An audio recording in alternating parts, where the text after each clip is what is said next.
Good morning friends. সকালবেলা আজকে রান্নাটা করে নিয়েছি। চিকুর আজকে স্কুল ছুটি, একটা ফেস্টিভ্যাল আছে মোহামেডানদের, তো মনে হয় সেই কারণেই ছুটি। আর কালকে বিশ্বকর্মা পুজোর জন্য ছুটি। তো আজকে আমার যেহেতু রান্না পুজো আছে, তাই জন্য সেখানেও অনেকগুলো কাজ আছে, ওর ছুটি হয়েছে। তো এদিকে খুব সুবিধাই হয়েছে, যদিও বাড়িতে থাকলেও অনেক আমার কাজ বাড়িয়েই দেয়।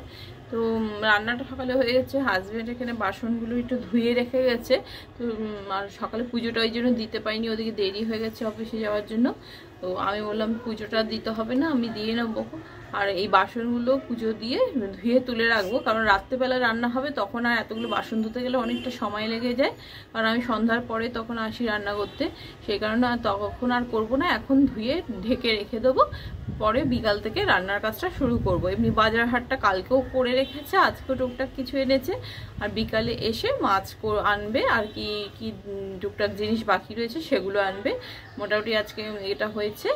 আর আমার মনসা ঠাকুরটা একটু দেখাচ্ছি। এই যে মনসা ঠাকুরটা দেখুন, অনেকটা বড় হয়ে গেছে। এটা ছোট এনেছিলাম। এই টপটার মধ্যে, এই টপটাও চেঞ্জ করতে হবে। দেখুন গাছটা বড় হতে গিয়ে টপটা ভেঙে গেছে, আর এমনি পুরনো হয়ে গেছে টপটা, একদম পাতলা। তো এটা ভেঙে গেছে, তো এটা চেঞ্জ করে দেবো। দেখুন মনসা গাছটা অনেকটা বড় হয়ে গেছে, একদম ছোট্ট এনেছিলাম।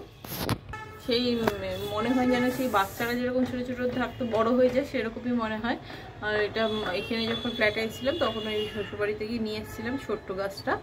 তো এখন ডাল ভেঙে লাগিয়ে নিয়ে এসেছিলাম, তো ভালোই বেঁচে গেছিলো। তো যখন আমি হসপিটালে ছিলাম চিকু হওয়ার সময়, তখন অনেকটা খুব খারাপ হয়ে গেছিলো গাছটা। কিন্তু তারপর পরে আবার এসে একটু প্রতিদিনই অল্প করে জল দিতে দিতে, জল তো বেশি লাগে না মনসা গাছে, তাও দিতে একটু ঠিক হয়েছে। কিন্তু তখন কিন্তু খুব একদম গাছটা ন্যাড়া হয়ে কিরকম হয়ে গেছিলো একটা।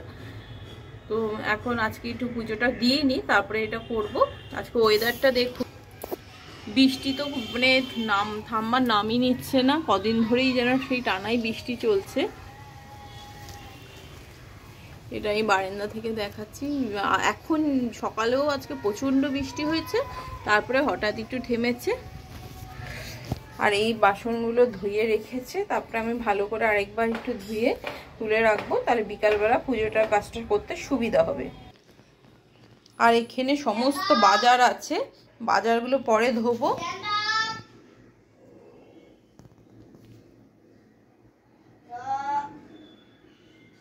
এই বাজারগুলো সমস্ত কালকেই এনে রেখেছে, ধুতে বারণ করেছি, কারণ নষ্ট হয়ে যেতে চায়, তাই জন্য। আর শাপলা ফুলটা আজকে এনেছে। কচু শাকগুলো আমি ধুতে বারণ করেছি, সব আমি এখন ধুয়ে রাখবো, বিকালবেলা করতে পারবো। এখন আগে এখানে মুদি দোকানের জিনিসগুলো আনা রয়েছে, সব তুলে রাখা হয়েছে। এখন একটু জায়গাটা পরিষ্কার করে নেবো।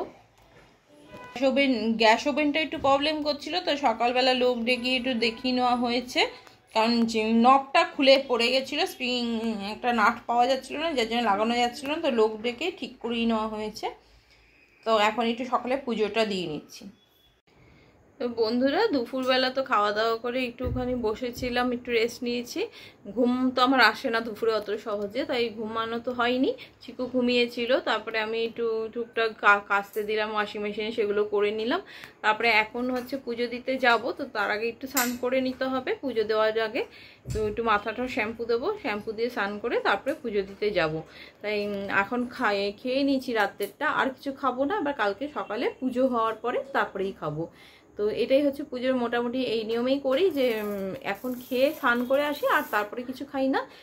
জল খেতে পারি, জল খাই, জলটা তো আর বন্ধ রাখা যায় না। তো আমি নির্জলাভাবে কোনোদিন উপোস করতে পারি না, এখন অনেক দিনই হয়েছে। আগে করতাম যাও, এখন পারি না। তো এখন এই খেয়ে নিয়েছি, আর খাবো না কিছু। একদম কালকে সকালে স্নান টান করে পুজো দিয়ে তারপরে খাবো। তো এবার এখন স্নান করে নেবো, তারপরে বাকি পুজোর কাজটা করতে যাব। আর চিকুকেও এখন টিফিন করে দিলাম একটু পরোটা, পনিরের তরকারি করেছিলাম দুপুরে, তাই পনির ছিল বলে পরোটা করে দিলাম। সেই পরোটা পনিরটাও খেলো, আর এখন রাতে খাবে, ওর বাবা আসবে তখন খাবে। তো সব কিছু করা আছে রাতে, তো এখন একটু চলে যাই, না হলে অনেকটা দেরি হয়ে যাবে।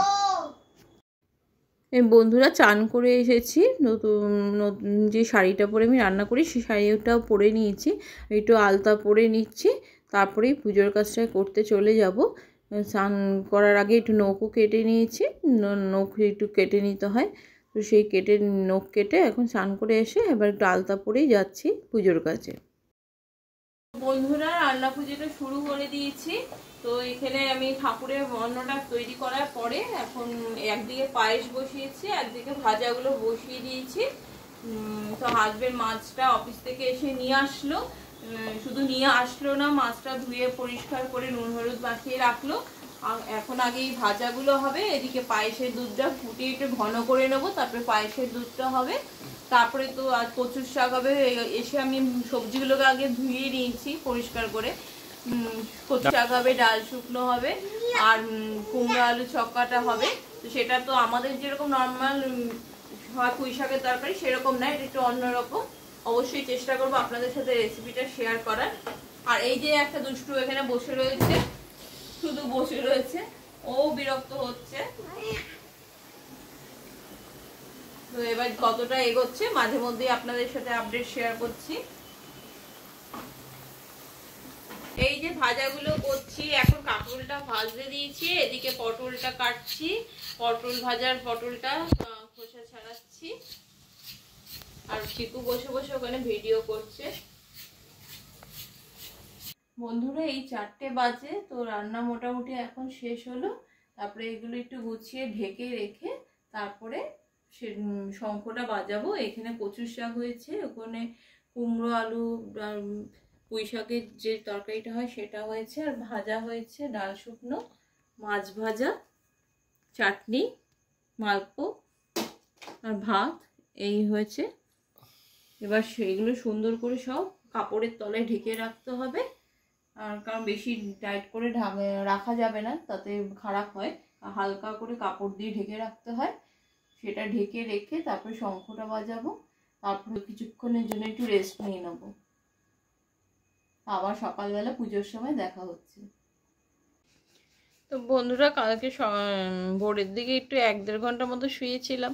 তারপরে সকালবেলা দিদি এসেছিল কাজে, তাই জন্য উঠেই পড়েছিলাম। আর পুজোটা সকাল সকাল হয়ে গেলে রেস্টও হবে। আর সেই কালকে সন্ধ্যাবেলায় খেয়েছি, তারপরে খাওয়া হয়নি, সেই জন্য একটু খাওয়াও হবে, কারণ না হলে তো অনেকক্ষণ না খেলে আবার পেটে ব্যথা করবে। সেই জন্য এখন একটু পুজো দিতে যাব। চান করা হয়ে গেছে, তো রেডি হয়ে নিচ্ছি একটু, তারপরে পুজো দিতে যাব।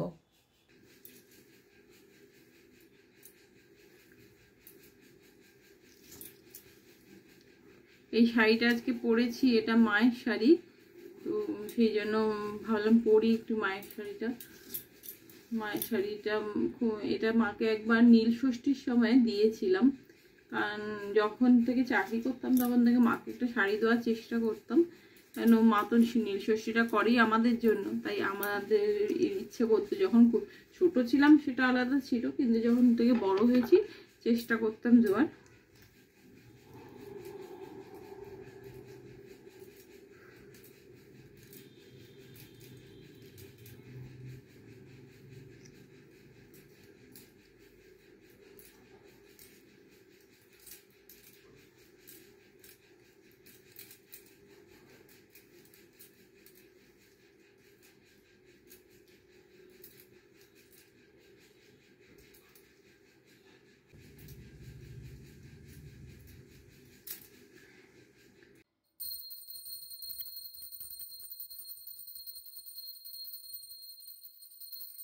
মনসা পুজো আরেকটা জিনিস হচ্ছে শাপলা ফুলের মালা দিতে হয়। দেখুন একদিক থেকে ভেঙে ভেঙে এরকমভাবে একদিকে একটা ভাঙতে হয়, আর একদিক থেকে ভেঙে এভাবে মালাটা করতে হয়।